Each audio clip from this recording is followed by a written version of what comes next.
بسم الله والحمد لله والصلاة والسلام على رسول الله صلى الله عليه وسلم. إن الحمد لله نحمده ونستعينه ونستغفره ونتوب إليه ونعوذ بالله من شرور أنفسنا ومن سيئات أعمالنا. من يهد الله فلا مضل له ومن يضلل فلا هادي له، وأشهد أن لا إله إلا الله وحده لا شريك له، وأشهد أن محمدا عبده ورسوله. Bienvenue, très chers frères et sœurs à la foi.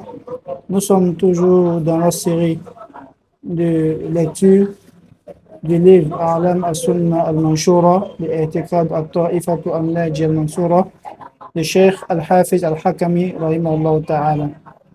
Et dans la vidéo précédente, nous avons vu la troisième question qui consistait à donner la définition du serviteur en islam. Et le serviteur, on a dit que c'est celui-là même qui a un amour ardent pour son Seigneur Allah subhanahu wa ta'ala. En plus de cela, qui sait qu'il doit l'adorer en toute humilité, et dans son adoration, il craint son Seigneur. C'est celui-là qui est considéré comme un serviteur ou une servante d'Allah subhanahu wa ta'ala. Et dans cette vidéo, nous allons voir la quatrième question qui va traiter de la définition de l'adoration. Et après avoir dit que le serviteur doit aimer Allah, doit l'adorer avec humilité, doit le craindre, le serviteur va chercher à se rapprocher de son Seigneur, Allah subhanahu wa ta'ala, à travers l'adoration. Donc il faut là qu'il sache ce que c'est qu'une adoration. Et le cheikh dit Ma hiya al-ibada. Al-ibadatu, il répond Al-ibadatu hiya ismun jami'un li kulli ma yuhibbuhu Allah wa yarda min al-aqwal wa l'af'al zahira wa batina. Donc, cette définition est la définition qui a été donnée par le savant Cheikh al-Islam Ibn Taymiyyah, rahimahullah ta'ala, ce qui veut dire que l'adoration est un mot qui englobe tout ce que Allah subhanahu wa ta'ala aime et agrée parmi les paroles et les actions, que ce soit apparent ou caché.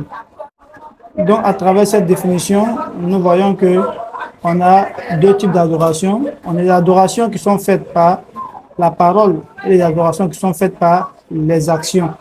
Et parmi ces adorations, d'une manière générale, on a les adorations qui sont cachées et les adorations qui sont apparentes.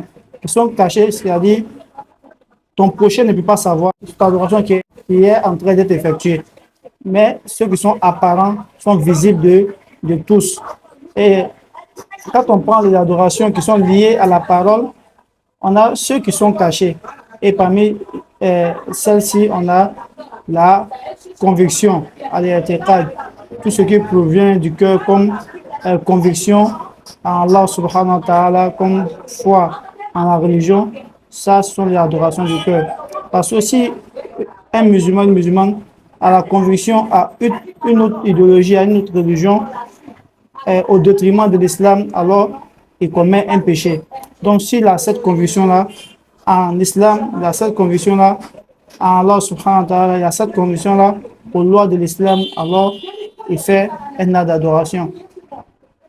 Et parmi les adorations qui relèvent toujours de la parole, qui sont apparentes, on a tout ce que on connaît comme zikr, comme lecture du Coran, comme le fait d'appeler au bien, d'interdire le mal, comme le fait d'enseigner, tout ça, ce sont des choses qui relèvent de l'adoration.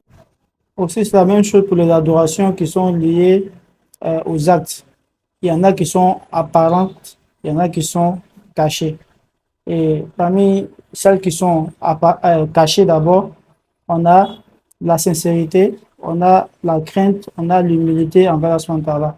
C'est les adorations que les autres ne voient pas. C'est entre le serviteur et son créateur Allah subhanahu wa ta'ala. Voilà. Tu parles à quelqu'un comme ça, tu vas dire non, lui là, il n'est pas sincère. Ouais, tu parles à quelqu'un comme ça, tu vas dire non, lui là, il craint son Seigneur. Non, non. Mais c'est lui, entre lui et Allah subhanahu wa ta'ala. Cette adoration émane de l'intérieur du serviteur en fait. Donc seul Allah subhanahu wa ta'ala est témoin de cela. Et après ça, on a l'adoration toujours dans les actions qui est apparente. Voilà, c'est tout ce que on fait comme adoration généralement, hein.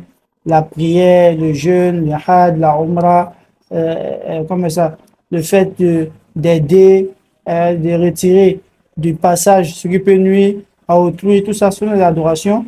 Voilà, que lorsque tu fais à tes semblables ont l'occasion de voir cela. Et tu vois, donc c'est ce que le cheikh a dit ici. Et l'adoration, c'est un mot qui englobe tout ce qu'Allah SWT aime et l'agrée parmi les actions, parmi les paroles et les actions apparentes ou cachées. Et il va ajouter un autre point là-dessus. Et le fait fait partie de l'adoration aussi, le fait de se désavouer ou bien le fait de rejeter tout ce qui contredit l'adoration, tout ce qui contredit l'adoration dans la parole, l'adoration dans les actions. Et le plus grand de ces choses qu'on doit délaisser, c'est Ashirk, le fait d'associer Allah subhanahu wa ta'ala. Parce que c'est la plus grande des désobéissances, la plus grande des désobéissances. Et c'est la désobéissance qui amène l'homme en enfer pour y demeurer éternellement. Et tu vois, mais après ça aussi, il y a tout ce qui contredit les autres adorations.